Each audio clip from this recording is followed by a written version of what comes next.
Benvenuti al Meteo, previsioni per domenica 15 agosto. Ferragosto in Veneto con tempo stabile, molto caldo e afoso, ma l'ondata di calore è destinata ad attenuarsi da lunedì ad iniziare dalla montagna.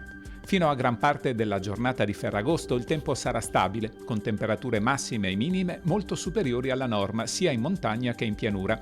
Condizioni di caldo afoso per la presenza di elevati tassi di umidità e con precipitazioni in genere assenti, a parte isolati rovesci o temporali di calore sui monti nelle ore pomeridiane.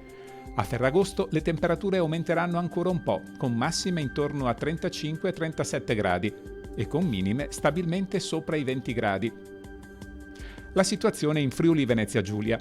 Su pianura e costa cielo sereno con caldo afoso, specie in pianura di pomeriggio. Sui monti e pedemontana poco nuvoloso con la possibilità di qualche rovescio temporale, più probabili dal pomeriggio e sui monti. Sulla costa brezza, ma di notte farà caldo.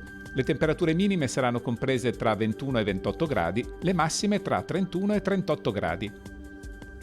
Ed ora la situazione in Trentino Alto Adige. Domenica prevarrà ancora il sole, ma con possibili temporali nel pomeriggio ed in serata. La giornata inizierà con cielo sereno e molto soleggiato. Di seguito, la formazione di nubi cumuliformi provocherà isolati rovesci anche temporaleschi verso sera. Temperature minime tra 12 e 20 gradi, le massime tra 26 e 33 gradi. Dal meteo è tutto. Arrivederci.